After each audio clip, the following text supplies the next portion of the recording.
please, in bowing to them.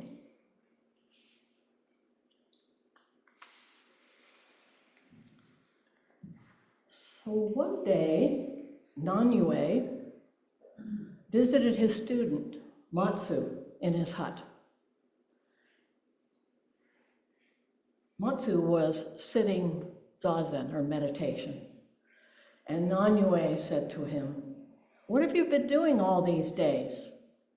And Matsu said, "I've just been sitting a lot of zazen, just sitting." And Nanyue said, "Why have you been doing that?"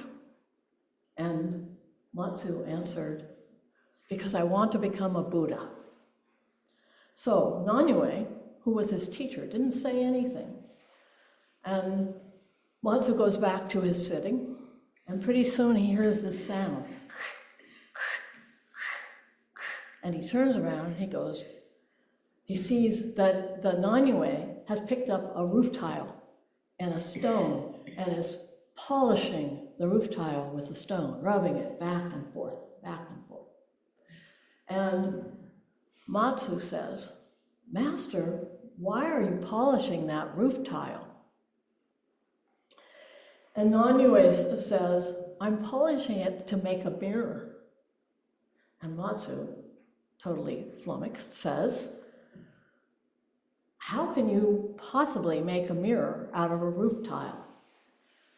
And Nanyue says to him, "How can you possibly make a Buddha by sitting zazen?"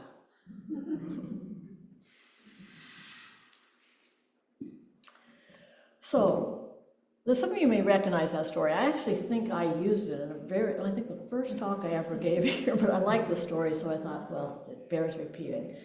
And you may have heard it someplace else as well. So like Matsu, most of us came here looking for something, for some kind of answers. Maybe an end to the suffering, our own suffering, maybe to the end of suffering of others. Maybe we wanted to understand just what it means to be alive, what the nature of being human is, to gain insight into the very nature of existence, what it means to be, period. So Buddhism is definitely focused on these questions. The aim of Buddhism is to create conditions for awakening or for enlightenment. And we, like Matsu, would like to be Buddhists. Wouldn't it be nice? So we want to awaken to the full realization of our own Buddha nature, and maybe, like Matsu, we think that through practice we can become Buddha. As much as enlightenment or awakening is a central part of Buddhism, and it's probably the central part of why we practice, we all seem shy to talk about it. I mean, we really don't go around saying, "I want to be Buddha," or "I am Buddha." Or we would think if somebody came in here saying that, we'd probably all go, "Okay, all right." So we shy away from saying it. We shy away from even talking about it. And I think particularly the word enlightenment, there's this weight on it that seems like something beyond our reach. So we don't talk about it as much. And yet, it is central to Buddhism.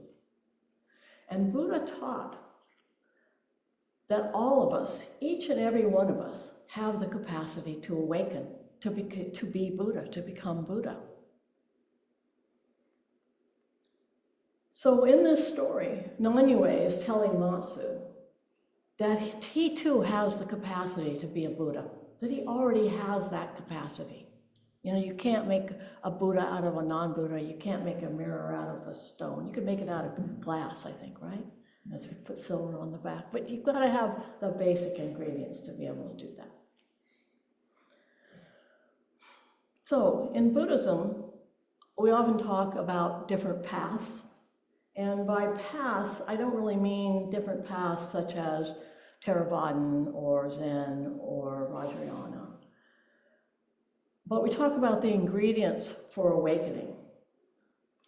And those ingredients, which come up over and over again in the teachings of Buddhism, are a developed, dedicated practice of some kind, a way of living that is both ethical and aware, and usually centered around meditation, but that's part of an awake and aware life, an ethical life.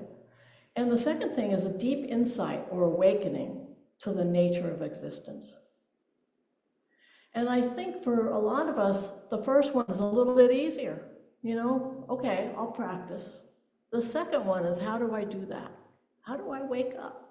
How do I really cause that to happen? So Dōgen said, and you know I love Dōgen, although this Dharma is abundant in each person, it is not actualized without practice, and it is not experienced without realization. So he's really telling us we need both, but one is not enough. And I think we know people who lead an ethical, aware life, but don't have awakening or awareness. And maybe we know some people who have some waking awareness, but don't have a practice. That's kind of, it kind of goes awry when you don't have a practice, you know, even if you have that insight. So recently in our Zen group, we were discussing a story, and there are many stories in Zen particularly that talk about someone having a sudden awakening. You know, something happens and suddenly it's like they understand everything, you know, and all the walls come crashing down and they feel connected to the universe and everything's wonderful. And that's usually the end of the story, right? But someone in our group actually said something like, and I wish I could remember exactly what they said, but they said something like, I keep hearing all these stories, but this has never happened to me. You know, all I do is I keep trying to sit zazen or meditate and practice. You know, maybe follow the precepts. And it occurred to me when I heard that yeah, you know, it's not that one is okay by itself. It's both, and they're intertwined. And I want to talk about that intertwining a little bit.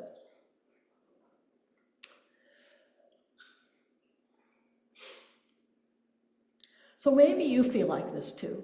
Like, when is this going to happen? You know, when am I going to suddenly get it? And this is going to I'm going to be awake, and it's going to stay that way. And, you know, by practice, we'll have accomplished what it's supposed to be about. So we just go along, most of us, in our daily practice, and we appreciate the small things that we see happening, that we feel more at ease in our lives, that we get along better with our partners, that we appreciate the world more, things like that. And those are really important things. Those are very, very important things. So I know better than this, but sometimes, you know, I have to take my dog every day at 4 o'clock. I have to take my dog to the park. You know, he lets me know for sure. And one of my favorite parks is Biddle Park, which some of you probably know. And I go out there, I have a hard time walking around a lot, and he doesn't like to walk much anyway. So he walks around stiffing, and I sit out there and look at the trees and stuff like that.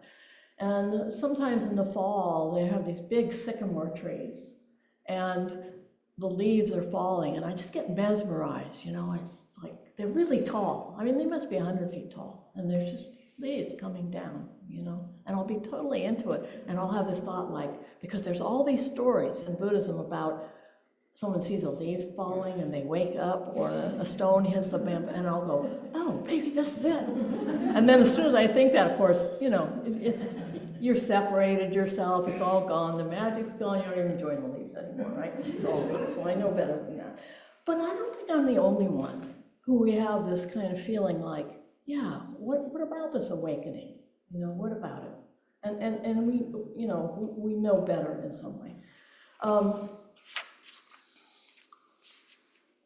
So I want to talk about these two ingredients that I mentioned. And the first one is practice.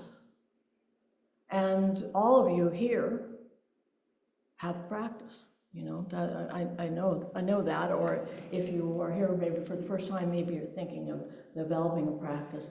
But in Buddhism, there are many, many lists, you know, and you may have noticed that, and many lists. And of course, the first one one of the first ones that the Buddha taught was the Eightfold Path, with right view, right intention, right speech, etc. Really about how do we lead an ethical life? You know, how do we proceed on practice? They're a template for us.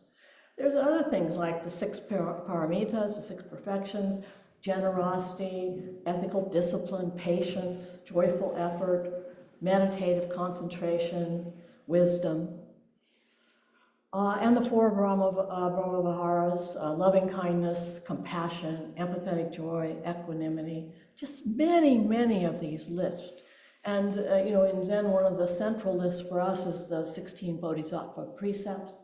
And all of these lists tell us a way to behave, you know, a way to lead our life and principles by which to lead our lives. So they're really a template for that practice.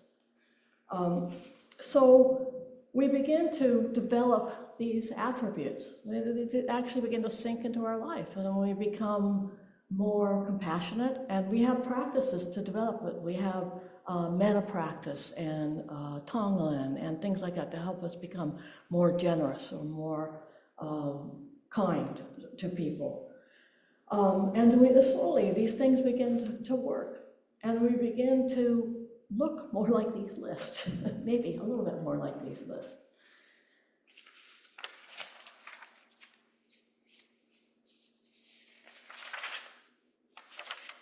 But Buddhism tells us that that's not all, that that's not enough. So the second one is realization, that we must have this insight, this waking up, this realization. And it must be a direct personal experience. It's not an understanding, it's not about reading and saying, oh yeah, that sounds right. It's about actually experiencing that. And in Zen, we usually talk about that experience as understanding or experiencing the emptiness of all things, the boundlessness of the self and of all dharmas, and the interconnectedness of all things. So a direct personal experience that everything, all dharmas, all things are empty of their own being, empty of a discrete self, that everything arises codependently, interdependently.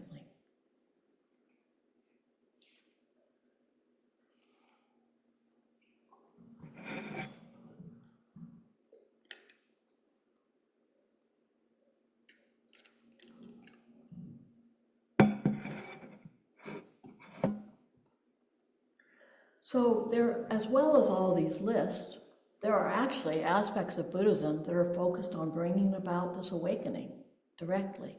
Lists are too, really. We'll get back to that.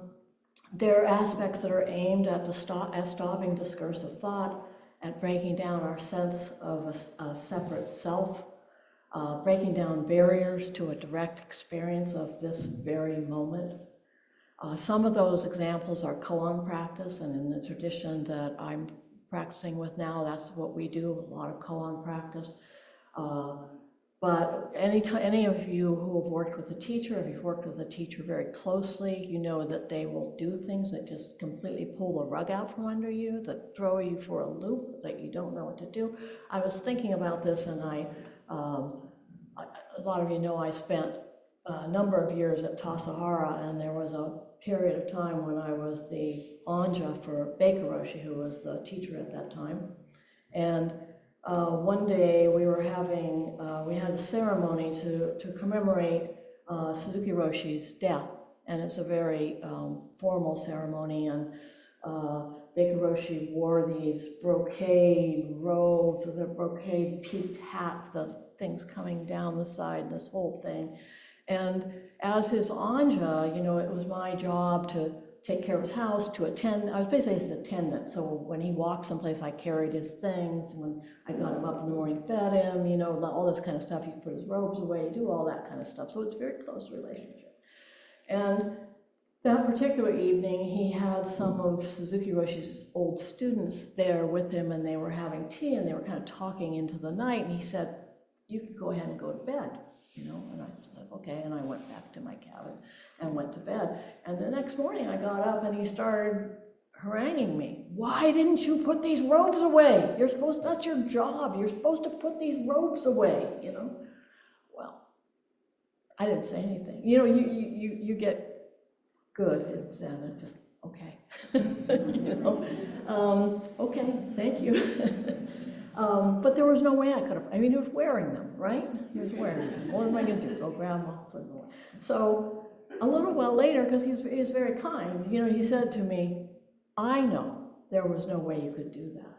I just wanted you to realize that you're going to make mistakes, even if there's nothing you could do about it. There's just mistakes. They happen, you know. And so that kind of teaching, that kind of close teaching of a teacher, you know, throwing you, maybe calling you out in front of a bunch of people or something like that, you know, tends to break down a lot of the things that we hold on to, our own sense of self, and et cetera. So that's one way. That's another way. I think visualization. I know in Vajrayana they do a lot of visualization. I know I did the Tara, and believe me, I don't have complete understanding of this, so if I say something wrong, forgive me if you know more about this, but I did the Tara practice with James at one point, and of course sorry. It's my wake up. I'm waking up. I've been waiting for this forever. It was on my alarm. Okay. Anyway, what was I saying? Oh, so you know, you visualize Tara, and you visualize her glowing light coming out of her belly. I probably got this wrong. It's been a number of years since I was there. But you visualize that, and then you visualize that light and heat in your own body, and you're radiating it yourself. And basically, you know, you're taking on this form of becoming the Buddha, you know, of becoming Buddha. You're breaking down your own sense, and you're getting in touch with your inner Buddha, I guess you'd say, your inner Tara.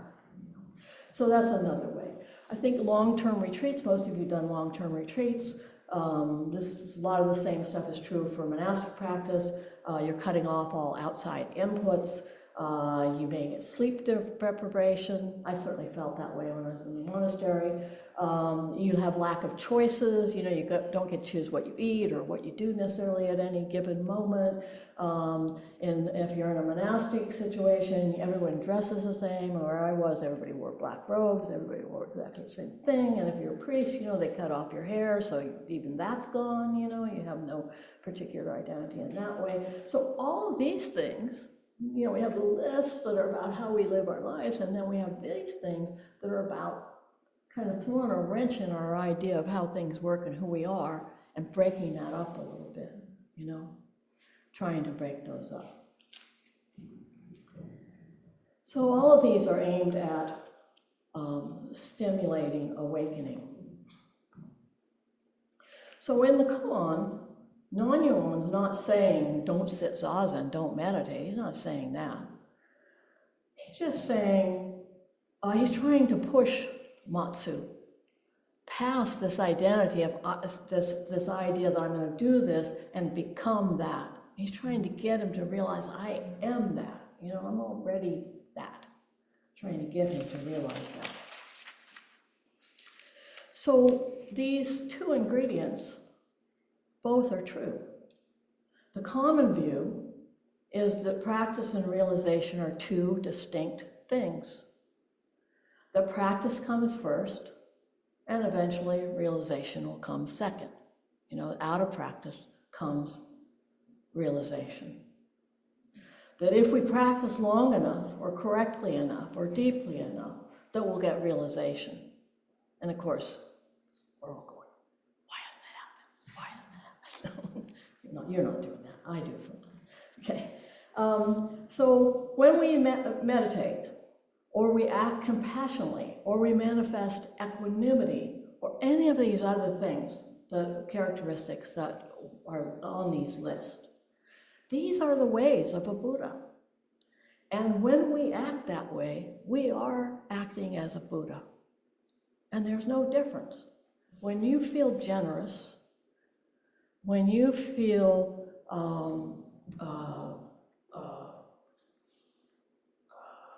can't think of another one right now, my mind went blank. But anyway, what? Oh, when you feel these things, you know, that in itself, at that moment, you are a Buddha. You know, for most of us, we feel them and then we jump back to our old stuff, you know, so we kind of go back and forth, and that's what practice is about, is that when we do practice it, it gets to be in our bodies. You know, we talk about embodying these principles. It's really about getting in your bodies, you know, these ideas. So at that moment, for that moment, however long it lasts or however many of these moments we have, we embody these attributes and they become our form. And there is no difference between us and Buddha. We are Buddha. After all, Buddha was only a man who acted in these ways, you know, and he and everyone since then has told us that we too can be Buddha. We just don't, we kind of go, oh, not me. No, not me. That's, you know, that's too big a word for us or something. So, at that moment, we are Buddha, we see the world as Buddha and as an awakened being.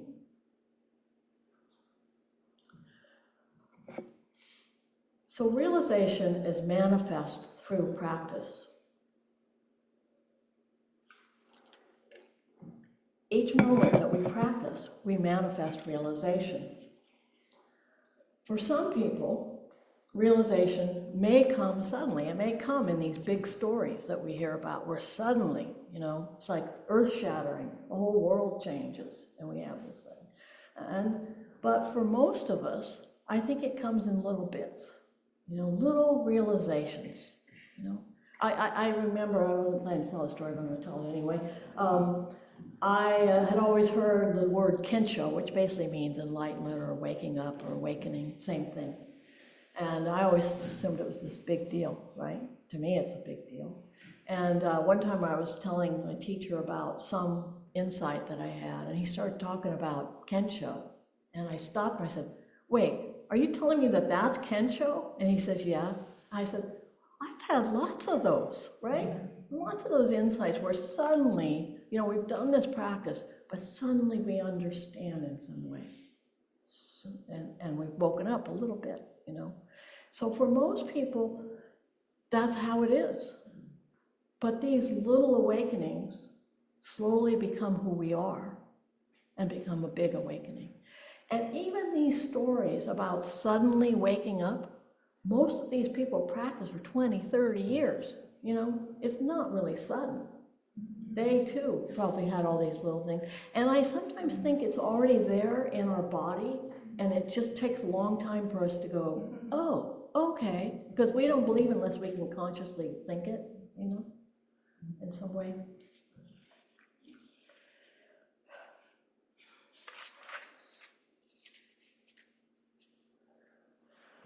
So we are waking up, and we may not even realize it. We are waking up. We are becoming enlightened. Some of us backslide, but we're getting there.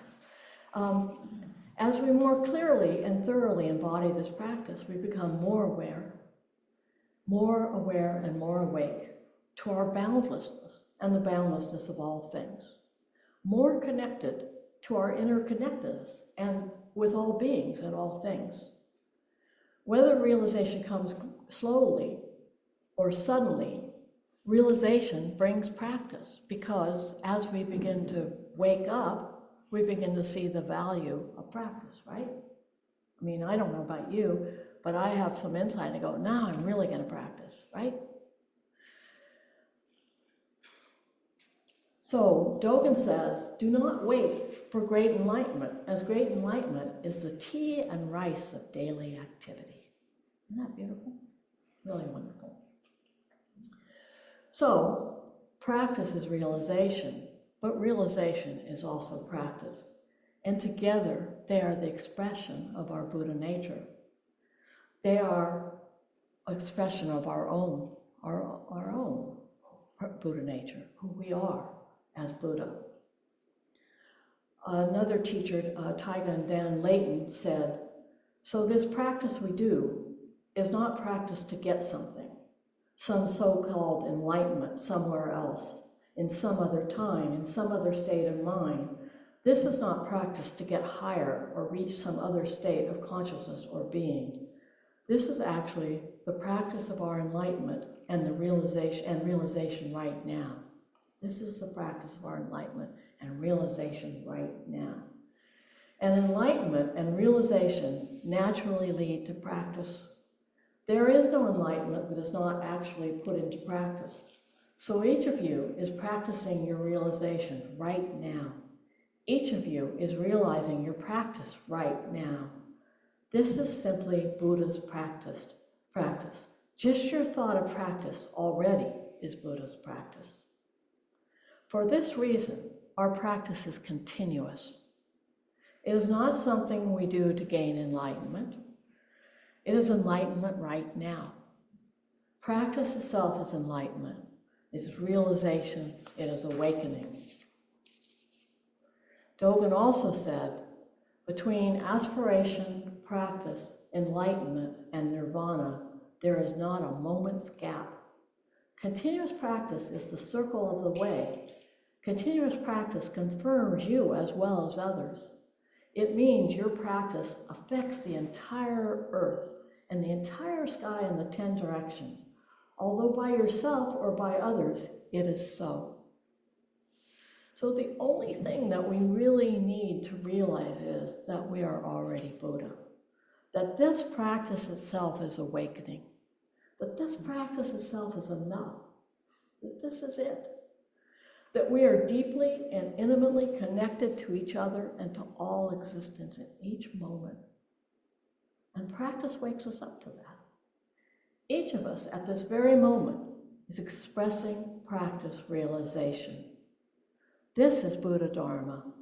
This is awakening. This is practice, realization, expression, manifesting the Buddha nature of all things. So I like to, at the end, just read a poem. And sometimes they have to deal with what I talked about. Sometimes they vaguely have to deal with what I talked about. But there were 2 poems, and I couldn't decide, so I'm going to read both of them.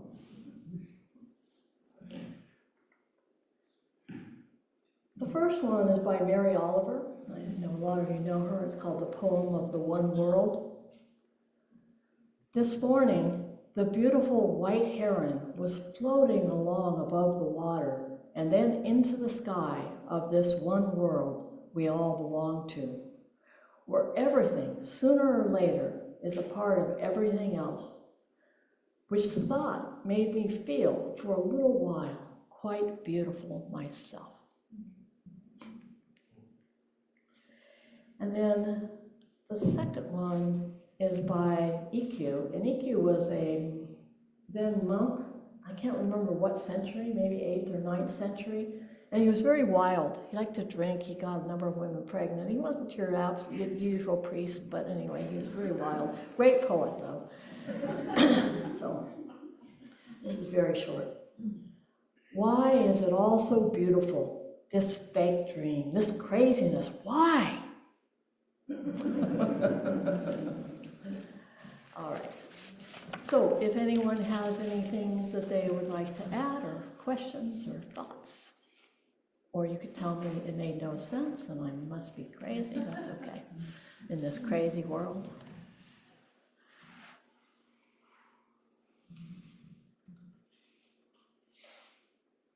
And if anybody on Zoom has anything that they would like to say, you can wave at me or raise your hand or something.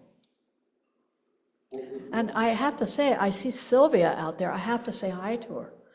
I haven't seen Sylvia forever, and all of you guys probably want to say hi to her too, as well, huh? What was the word you said? Lozen, or you were just talking about those moments of awakening. Yeah, what was the word? Are you talking about the practices that I was talking about? Kensho? Kensho, yeah. Yeah, Kensho, sometimes momentary, satori. I I get it. get it, yeah. I get it, Yeah, yeah. Those practice moments. Yeah. Say it one more time, what do you call that? Kensho, Kensho.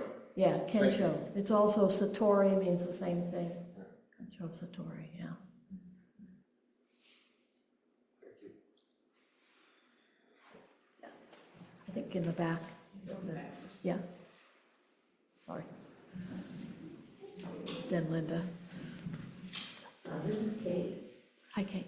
Thank you so much, Deborah. That was very huge, a huge topic you chose. It was a huge topic. It's a huge topic, and I feel grateful because the title was just, a little bit like,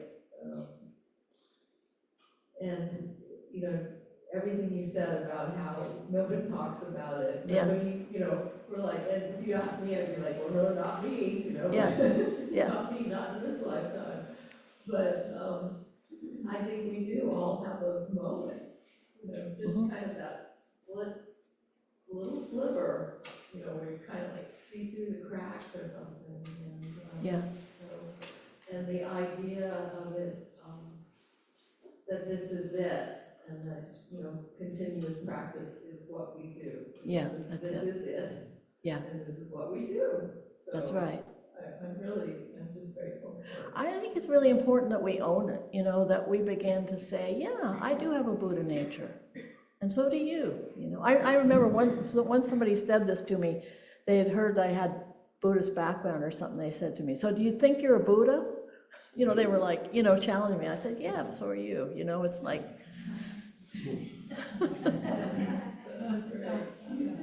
I think it's really important that we own it, Now, I think it would be bad if you go around saying, I'm enlightened and you're not, because basically if you're enlightened, you know that they are too, right? And there's no separation, it's nothing special. It's not special. It is special, but it's not special. I think it's important we start owning it. Yeah. Okay. I think Linda had a question too. Well, first, thank you. It's always just a joy to listen to you. I feel so inspired. So I really appreciate you being here.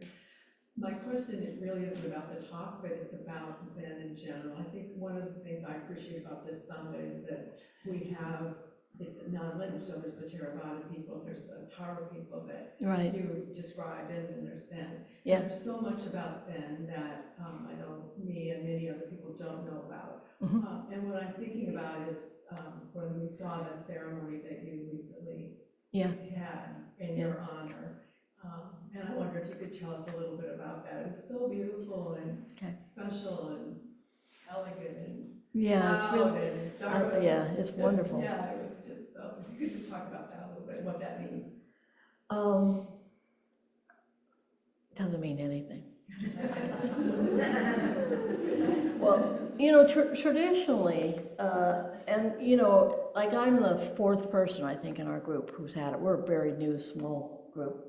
And Jeff's gone through this as well. But traditionally in Zen, you don't talk about practice or have any teaching responsibility of any kind for many, many years. And in fact, Zen, they don't do a lot of talking a lot of times, especially when I was up at San Francisco, they didn't do, the teacher does talking, but other people don't. So traditionally, this is the point, you spend a year being, well, in our tradition, it's a year being head trainee, or it can be called shuso as well. And you're kind of supposed to be setting the example for how to practice in some way. And then at the end of that year, you have this ceremony, and after you have that ceremony, you usually begin some kinds of teaching responsibilities. Usually it's just giving talks like I gave up here, it's no different. And of course, as you guys know, I was already giving talks before I did that, and that was just because my teacher felt like I had all this experience up at San Francisco, and so I did them. But usually you don't talk until you have that ceremony, and I will say that most people who go through the ceremony think, why did I ever, I don't want to talk, it's too scary. No, it's hard, it's hard to really talk about Buddhism and to really talk about it, So most people, I think, feel a lot of responsibility in that. So that's what that's about. And someone was asking me before, you were asking me before about the difference between that and becoming a priest.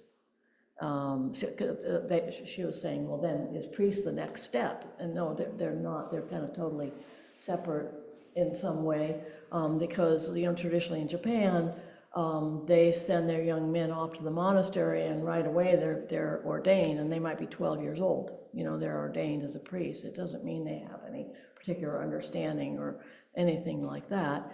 And then they will practice in the monastery for so many years, then go back and run their family temple. And that's the traditional way it was done in Japan. So in America, there are both lay people and priests. Priests tend to be, their first priority is the liturgy and the institution of the temple or whatever. And a lay person may be, their first dedication or focus is on practicing in ordinary life in some way.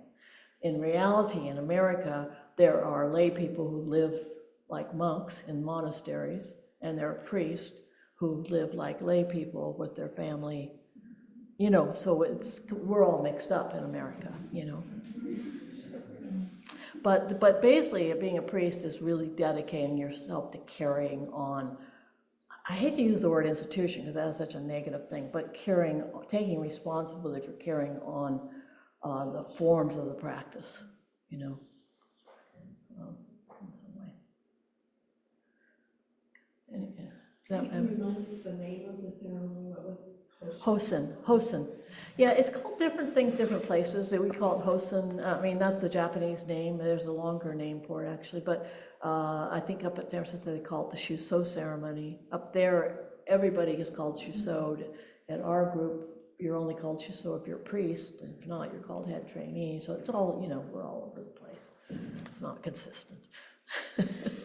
Yeah.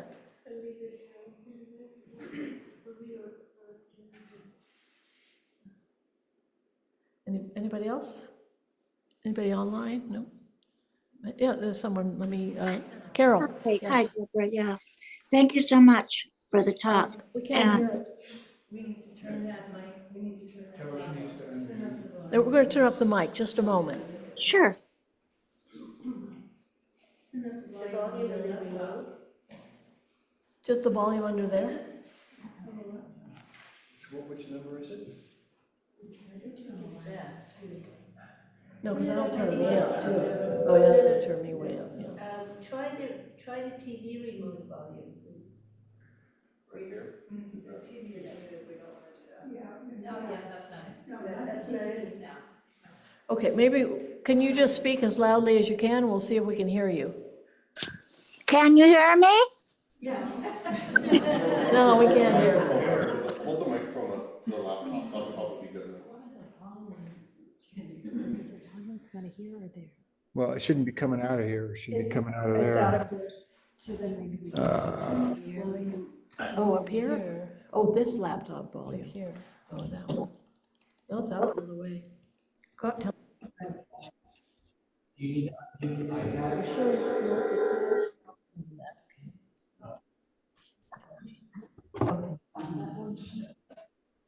I'm sorry to hear all the time. Yeah, it's the TV. I can't hear you.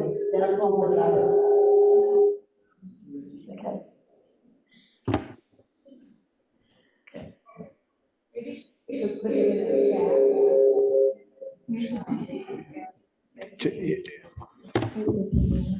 Okay. So anyone here have something more? Yes.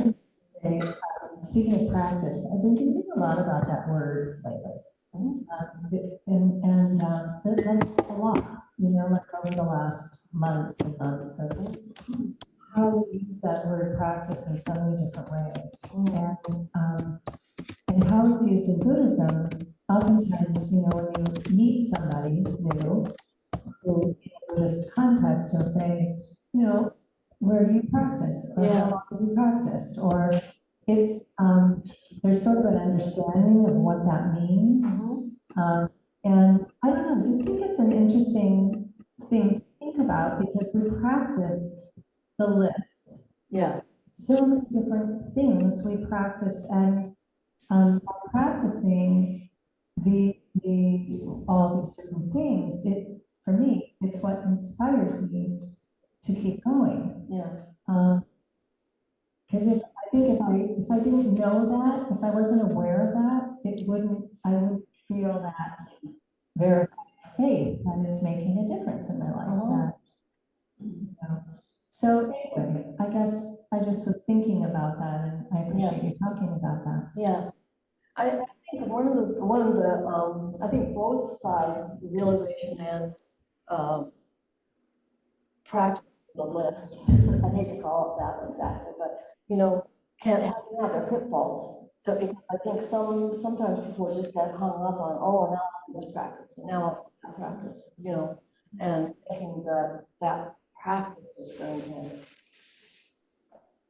do it. So keep changing, basically going through them, how many practices you've done, and things like that. Probably one of those practices, if it's done thoroughly, is enough. You know what I'm saying in some way? I do know what you're saying, and I think you're talking about jumping around. Yes, and you weren't talking about that. No, I wasn't. No. But I think when you first are introduced to the idea of Buddhism and you're considering it as a path, you are doing that. You're trying out this and you're trying out that, and you're seeing what do I resonate with, what feels to me. But once you find it and you start studying and you start learning, then it gives you tools. It gives you the things that you might be doing already, but now they're in a different context. You know, so, anyway. Yeah, I know I've talked about this before when I first came. Well, not when I first came to Whitehair, but like when I started coming more regularly recently. You know, first I just seemed ridiculous to me. There was no practice, you know, but what are these people talking about? All these different practices. And then I realized they're all in some way the same path. And also I realized that in Zen, we don't talk about, okay, now we're going to do body scans, or now we're going to do visualizations, or practice generosity, or something like. We don't say those, but all those things come up when you sit. You know, they come up, and I would say that's where these lists come from. They came out of people's sitting, out of people's meditation, out of people's experience. You know, so, yeah.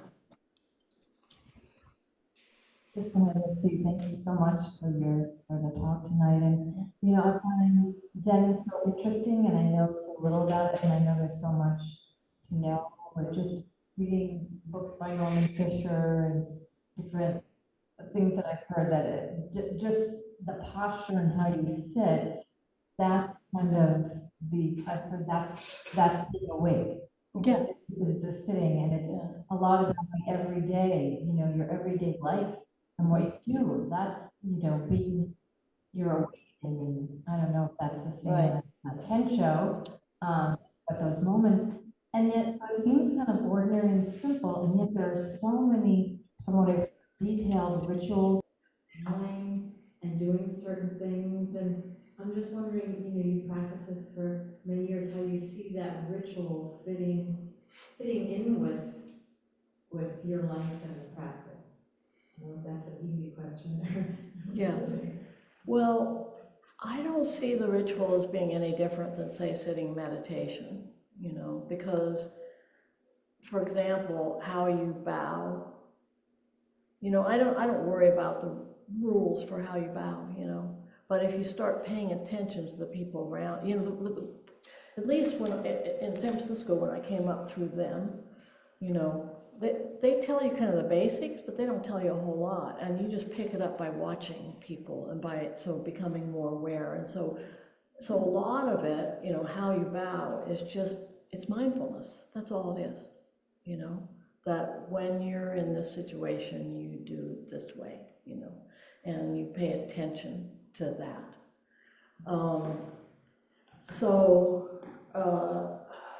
I think I'm kind of answering your question. So there are all those rules, but I know I had been at Tassajara a couple of years, which means I'd been practicing for quite a while already, before I realized that there is a rule about which foot you step through the door with. Nobody cared. Nobody came up here and said, "You're stepping through the door with the wrong foot." I didn't even know there was such a thing. I just realized it one day, you know. So I think that that's a tool of practice. I think it's a very powerful tool of practice, you know. It's one of the things I really appreciate about Zen is it's kind of its simplicity, but embodied in that simplicity is something very deep, maybe even complex, but something very deep. Yeah. So I've always appreciated the aesthetics of Zen too. Which foot matters up? You know, at Tassajara it was the foot that if you're entering, because you could enter on both sides of the door, or, you know, but if you're entering on the right side, it's your right foot. But I think it's a different foot isn't, what did you know, Jeff, which one foot is it for you guys? I don't say you guys, but I'm practicing with them now, so it should be me, but. I've actually heard it both ways. I've heard it at Tassajara, the side of the doorway, but the hinge that's nearest you, Yeah, which I think is what you're talking about. yeah, that's the foot you enter with, That's yeah. what I learned at Tassajara, but then I also learned from someone else, always, I want to say left foot, but I just followed the hinge rule because that was the first rule Yeah. that I learned. Yeah, and I'll sometimes find myself going to the door going like, wait, you know, it's like you don't even realize you're doing it, but you're kind of, oh wait, I'm on the wrong foot, I gotta, you know. Yeah, and sometimes it feels like I'm not stepping on a crack. Yeah, yeah. But I asked when I was taught that hinge rule, what's the purpose of that? And they said, remember. To remember, yeah. And I think that's, I think, you know, you will find people in Zen who are like, oh my God, you did this wrong, you know, or like come down, you know, but for most people, it's serious, but it's taken with a grain of salt at the same time. You know, it's both. That you're not gonna, there's a lot more serious things to worry about than whether you do it right. But learning to do it right is about being aware of what's around you and being mindful and training your body, training the way you walk, training the way you hold yourself. I mean, the posture is just basic yoga, you know, how do you hold your body? And we've talked a lot about how we spend half the time we're meditating going, okay, if I move my body, am I centered? Am I, you know, do I let myself up? Myself down? You know, you're always like exploring that, you know. It doesn't go away. You don't get this posture, that's it, you know. So anyway, any other questions? And you know, I do want to say one thing because I always forget. You're welcome. I always like to invite people, if you'd like to find out about Zen, come to our Slow Zen Circle. You're always welcome. We sit here Sunday morning, starting at 8:30. We have service, and then we have 3 periods of Zazen, unless we're having a talk. I think we finally posted the schedule on the door, so you can look at that. And then Thursday nights, we're out at beautiful Crow's End, which is just wonderful to sit. We have service and we sit a couple periods of Zazen and we have a discussion, and it's the most wonderful place to come out after sitting, and especially if the moon's full or something, coming up over the hills, it's just beautiful. So you're welcome to join us, you know, just come. Is it okay on Sunday if you don't come at 8:30? Yes. You can come at 10? Yes, you can come at any point. Yes, you can come at any point. You know, it's good to come, if you can, it's good to come at the beginning of a Zazen period or during the walking meditation or after the service or right before the service. But even if you come in, sometimes people come in and they'll see we're doing service and they'll just stand at the back and watch, and that's okay. Or they'll come in to Zazen, and if you quietly sit yourself down, that's okay. We're pretty forgiving. Nobody's thrown anything yet. And we don't give our Roshi a stick so he doesn't hit anybody, so, you know. Yeah, you know, you're just welcome to join us and try it out. You know, it's basically just meditation, you know, in a little different form, We all have slightly different forms. So. Okay? All right, I'm sorry, Carol, there, she's still there. I'm sorry, Carol. I apologize. And I think we should end it. We're probably a few minutes after, unless somebody has something they have to say. Let it go. Okay, all right. Thank you very much. Thank you, Dave. Thank you.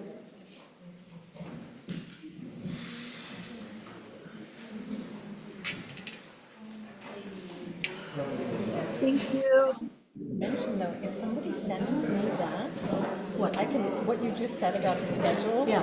I can put it on the website, because you're on the calendar, people can click on it. Yeah.